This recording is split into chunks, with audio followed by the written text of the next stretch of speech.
Le vent hurlait à travers les arbres du massif central, et je sentais mes jambes trembler sous l'effort. Soudain, un cri perçant déchira l'air, une femme glissait sur le sentier boueux, son sac à dos voltigeant dans l'abîme. Sans réfléchir, je me précipitai pour la rattraper, nos mains s'entremêlant dans une étreinte désespérée qui scella notre destin. Je m'appelle Émilie. Une professeure de littérature de 32 ans, vivant seule à Clermont-Ferrand. Ce jour-là, j'avais décidé de m'évader dans les montagnes pour échapper à la monotonie de ma vie. Au souvenir d'une rupture récente qui me hantait encore. La randonnée était censée être une thérapie. Un moyen de me reconnecter avec moi-même, loin des regards indiscrets de la société. Mais le destin en avait décidé autrement. La femme que j'avais sauvée s'appelait Sophie. Elle avait environ mon âge, avec des cheveux châtains cascadant en boucles naturelles et des yeux verts qui semblaient porter le poids du monde. Elle portait une alliance en or qui brillait sous la pluie fine. Un détail qui m'avait frappé comme un coup de poignard. « Merci. Vous m'avez sauvé la vie, murmura-t-elle. Essoufflée. En se relevant. Nous étions toutes deux trempées. Perdues sur un sentier détourné par un éboulement récent que les cartes n'avaient pas indiqué. Le réseau téléphonique était inexistant, et le soleil déclinait rapidement. Nous décidâmes de continuer ensemble, partageant nos provisions et nos histoires pour tromper la peur. Sophie me raconta qu'elle était mariée depuis 5 ans à un homme qu'elle avait rencontré à l'université. Un ingénieur stable et aimant. Du moins en apparence. Il vivait à Lyon. Avec une vie bien rangée, une maison en banlieue. Des dîners avec les amis. Des projets d'enfants. Mais dans sa voix, il y avait une fêlure. Une hésitation qui trahissait un malaise plus profond. Je suis venue ici pour réfléchir, avoua-t-elle enfin. Alors que nous nous abritions sous un rocher pour la nuit. Mon mariage. Ce n'est pas ce que j'imaginais. Je hochai la tête, sentant une connexion immédiate. Moi aussi. J'avais fui des relations hétérosexuelles qui m'avaient laissé vide. Jusqu'à ce que je réalise, il y a quelques années, que mon attirance pour les femmes était plus qu'une phase. Mais je gardais cela secret. Surtout dans ma famille conservatrice originaire de la campagne auvergnate, où les traditions catholiques pesaient lourd. Parler de mon orientation aurait été un scandale. Une trahison. Au fil des heures, alors que le froid nous enveloppait, nos conversations devinrent plus intimes. Sophie parla de la pression de sa belle famille pour qu'elle devienne mère. De ses repas dominicaux où on lui rappelait sans cesse le devoir d'une épouse. Elle se sentait piégée. Comme si sa vie avait été tracée par d'autres. Et toi, Émilie? Pourquoi es-tu seule? Demanda-t-elle. Ses yeux plongeant dans les miens. Je lui racontai ma dernière relation avec un homme. Comment j'avais feint l'amour pour correspondre aux attentes. Jusqu'à ce que la vérité m'explose au visage. Pour la première fois, je lui avouai mon attirance pour les femmes, attendant le rejet. Mais au lieu de cela, elle posa sa main sur la mienne. Un geste qui envoya des frissons le long de mon bras. Je crois que je ressens la même chose, murmura-t-elle. Les larmes aux yeux. Cette nuit-là, blottis l'une contre l'autre pour survivre au froid. Quelque chose naquit entre nous. Ce n'était pas physique, mais une reconnaissance mutuelle. Une étincelle qui illuminait les ténèbres de nos doutes. Le lendemain matin, nous reprîmes la marche. Mais le chemin était bloqué par un ravin. Obligés de faire un détour, nous passâmes des heures à escalader des rochers glissants, nos corps se frôlant par nécessité. Chaque regard échangé était chargé d'une tension nouvelle. Un mélange de peur et de désir refoulé. Enfin, après 2 jours d'errance, nous atteignîmes un village. Les secours nous avaient cherchés. Et son mari, alerté par ma disparition signalée par des amis, était là. L'air hagard. Il la serra dans ses bras, remerciant le ciel. Mais Sophie me lança un regard qui en disait long, ce sauvetage marquait le début d'un tournant plus grand. De retour à Clermont-Ferrand, je reçus un message d'elle, je n'arrive pas à t'oublier. Mon cœur s'emballa. Était-ce le début d'une histoire? Ou le prélude à une catastrophe? Les semaines suivantes furent un tourbillon d'émotions. Nous nous écrivions en secret. Des messages codés pour éviter les soupçons. Sophie me confia ses doutes sur son mariage, elle avait épousé son mari par convenance. Pour plaire à sa famille bourgeoise de Lyon. Où les apparences comptaient plus que tout. Ma mère m'a toujours dit que l'amour viendrait avec le temps, disait-elle. Mais le temps n'avait apporté que de la résignation. Moi, de mon côté, je luttais contre ma propre famille. Ma sœur, apprenant mes choix de vie, me mit en garde, pense à papa et maman. Ils ne le supporteraient pas. Notre première rencontre clandestine eut lieu à Paris, sous prétexte d'un voyage professionnel pour elle. Dans un café discret du Marais, quartier symbole de la liberté LGBT. Nous nous assîmes face à face. Ses mains tremblaient en tenant sa tasse. Émilie. Je suis terrifiée, avoua-t-elle. Si je quitte mon mari, je perds tout, ma famille, mes amis, ma stabilité. Je hochai la tête, comprenant trop bien. Mais l'attirance était irrésistible. Ce jour-là, nous marchâmes main dans la main dans les rues animées, sentant pour la première fois la liberté d'être nous-mêmes. Pourtant, au fond de moi, je savais que ce bonheur était fragile. De retour chez elle, Sophie affronta les questions de son mari. « Où étais-tu vraiment » demanda-t-il. Suspicieux. Elle mentit, prétextant des réunions prolongées. Mais le doute s'installa.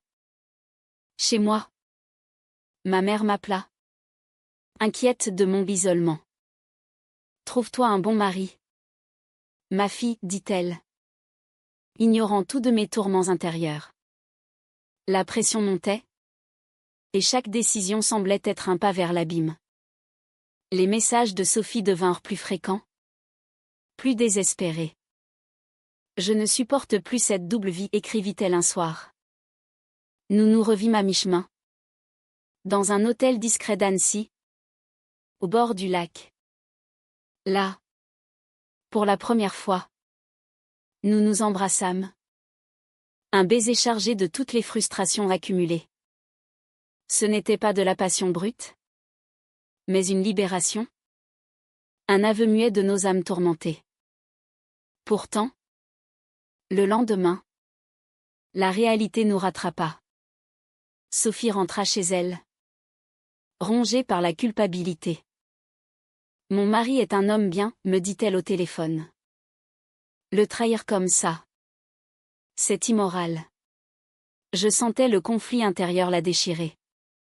D'un côté, l'amour naissant pour moi. De l'autre, les chaînes du mariage, les attentes sociétales. En France, malgré les avancées comme le mariage pour tous, les préjugés persistent, surtout dans les milieux traditionnels. Sophie craignait le regard des autres, la perte de son statut social. Si je divorce, ma famille me reniera, confia-t-elle. Sa mère, une femme pieuse, voyait le mariage comme un sacrement inviolable. De mon côté, je faisais face à mes propres démons. Ma meilleure amie, apprenant pour Sophie, me mit en garde, elle est mariée? Émilie. Tu vas te brûler les ailes. Mais l'amour, ou ce qui y ressemblait, me poussait à ignorer les avertissements. Je commençais à imaginer une vie ensemble, loin des jugements. Pourtant, chaque rencontre clandestine augmentait les risques. Un jour, son mari découvrit un message ambigu sur son téléphone. « Qui est cette Émilie » demanda-t-il. La voix tremblante de colère. Sophie improvisa. Parlant d'une collègue. Mais le mensonge pesait comme un fardeau. La tension culmina lors d'un dîner familial chez ses beaux-parents. Assise à table, entourée de rires forcés, Sophie sentait son monde s'effondrer. Son beau-père, un homme conservateur, lança une remarque sur « ces gens qui détruisent la famille traditionnelle ». Elle se sentit visée, comme si on lisait dans ses pensées. Rentrée à la maison, son mari la confronta. « Tu es distante depuis des mois. Qu'est-ce qui se passe ?» Elle éclata en sanglots. Avouant une partie de la vérité, « Je ne suis plus heureuse. » Mais elle omit le reste, terrifiée par les conséquences. Pendant ce temps, à Clermont-Ferrand, ma famille organisa une intervention surprise. Ma sœur et mes parents m'attendaient chez moi. L'air grave. On s'est pourté. Préférence, dit ma mère. Les larmes aux yeux. C'est une phase. Ma chérie. Pense à ton avenir. À des enfants. Mon père. Silencieux. Hocha la tête. Déçu. Je défendis mon identité. Mais leurs mots me blessèrent profondément. Tu vas finir seule, prédit ma sœur. Cette soirée me fit douter. Étais-je prête à tout sacrifier pour Sophie? Nos rencontres devinrent plus intenses, marquées par des débats passionnés. Pourquoi ne pas tout quitter, lui demandai-je un soir, dans une chambre d'hôtel à Dijon. Elle secoua la tête, j'ai peur de regretter. Et toi? Es-tu sûre de tes sentiments? Je l'étais. Mais la société nous rappelait constamment nos erreurs. Un article dans le journal sur un divorce scandaleux impliquant une liaison homosexuelle alimenta nos peurs. Regarde ce qu'ils disent, une trahison morale, cita Sophie. Amère. Malgré tout, nous continuâmes, attirés par cette connexion profonde. Sophie commença à explorer sa sexualité refoulée, lisant des livres sur l'identité LGBT. Assistant en secret à des réunions d'associations à Lyon.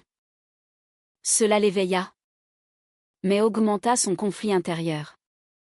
Je me sens vivante avec toi. Mais coupable envers lui, avoua-t-elle. Son mari, sentant le fossé grandir, proposa une thérapie de couple. Elle accepta. Par devoir. Mais cela ne fit qu'accentuer son malaise.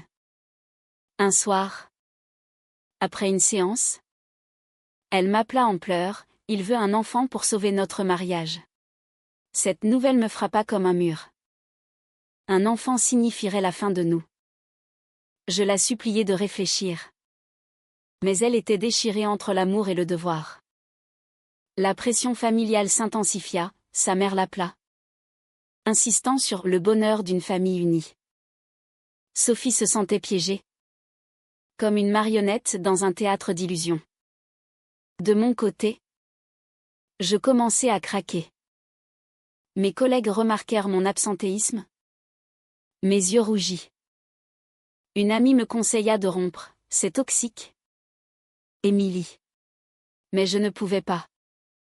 Notre amour, bien que naissant, était réel, défiant les normes. Pourtant, chaque jour apportait de nouvelles blessures. Sophie annula une rencontre, prétextant une urgence familiale. Je me sentis trahie. Abandonnée. Était-ce le début de la fin? La trahison vint sous une forme inattendue. Sophie m'annonça qu'elle avait décidé de donner une chance à son mariage, influencée par la thérapie. Je dois essayer. Pour nous tous, dit-elle au téléphone. La voix brisée. Mon monde s'effondra. Je passais des nuits blanches, rongée par la jalousie et la douleur. Comment peux-tu me faire ça, criai-je. Mais elle raccrocha. Terrifiée. Pourtant, quelques jours plus tard, elle revint, repentante. Je ne peux pas vivre sans toi, avoua-t-elle lors d'une rencontre furtive à Grenoble. Nous nous réconciliâmes dans les larmes. Mais la confiance était ébranlée. Chaque décision semblait être un choix entre le cœur et la raison. Sophie affronta son mari, lui avouant enfin son attirance pour les femmes. La confrontation fut explosive, il hurla, pleura, l'accusa de mensonge. Depuis quand? Pourquoi moi? Demanda-t-il. Dévastée.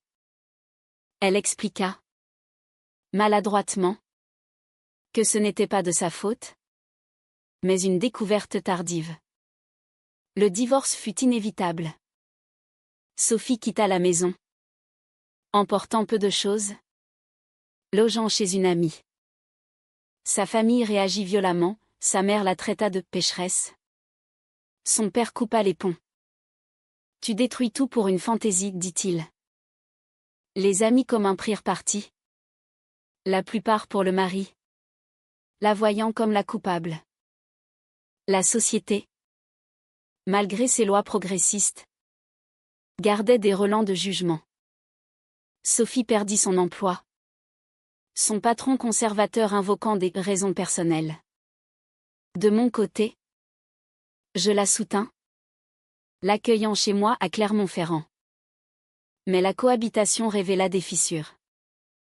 La pression extérieure nous usait, des appels anonymes, des regards hostiles dans la rue.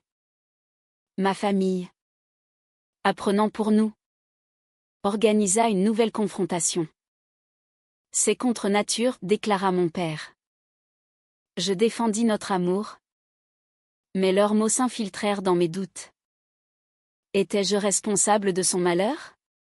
Sophie sombra dans la dépression, regrettant parfois ses choix. Et si j'avais tout inventé, murmurait-elle la nuit. Je la réconfortais. Mais intérieurement, je luttais contre ma propre culpabilité. Avais-je poussé trop loin? Notre relation, autrefois passionnée, devint tendue, marquée par des disputes sur l'avenir. Veux-tu des enfants? Demanda-t-elle un jour. Je hochai la tête, mais elle hésitait, hantée par son passé. Un événement majeur accéléra le drame, Sophie découvrit qu'elle était enceinte de son ex-mari. Un dernier acte d'intimité avant la séparation. La nouvelle nous frappa comme une bombe. Que faire? Pleura-t-elle. Garder l'enfant signifierait un lien éternel avec son passé? Un rappel constant de sa trahison. Avorter poserait des questions morales profondes? Surtout dans un pays où le débat sur l'IVG reste sensible. Nous débattîmes des nuits entières, pesant le pour et le contre. C'est mon corps, mais aussi une vie, dit-elle. Déchirée. Je la soutins dans sa décision d'avorter, mais cela la hanta. Suis-je une mauvaise personne? Demanda-t-elle. La procédure fut discrète, mais les rumeurs circulèrent dans son ancien cercle. Son ex-mari, apprenant, la contacta furieux. Tu as tué notre enfant pour elle? Les accusations volèrent, amplifiant le scandale.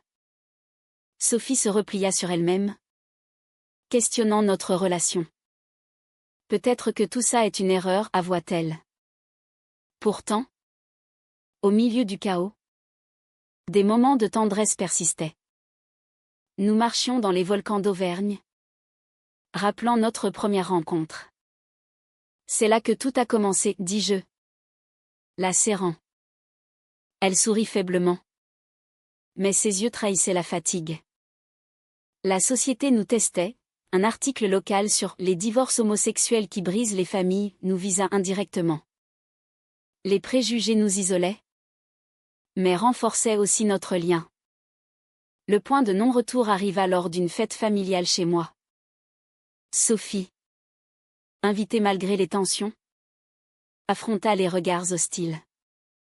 Ma mère la toisa, vous avez détruit un mariage. Sophie répondit calmement, j'ai choisi la vérité. Mais l'échange dégénéra en dispute. Ma sœur accusant Sophie d'égoïsme. Pense aux enfants qu'elle n'aura pas, cria-t-elle. Sophie partit en larmes. Et je la suivis. Choisissant elle contre ma famille. Ce soir-là, je coupais les ponts avec eux. Payant le prix de ma liberté.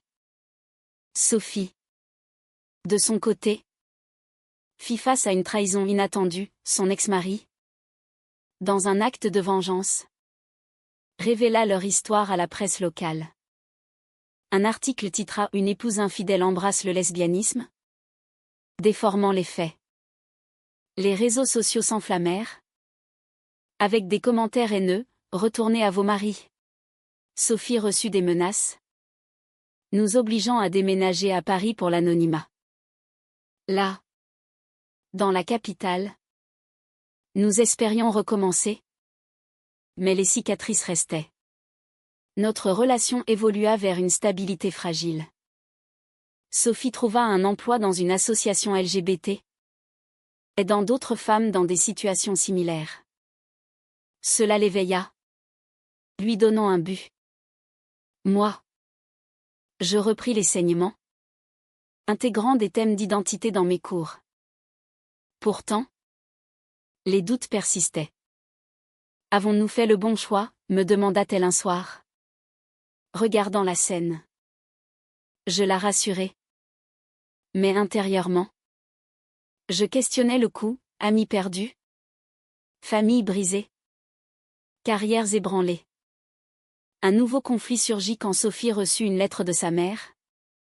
Suppliante, reviens. On peut arranger ça. Tentée.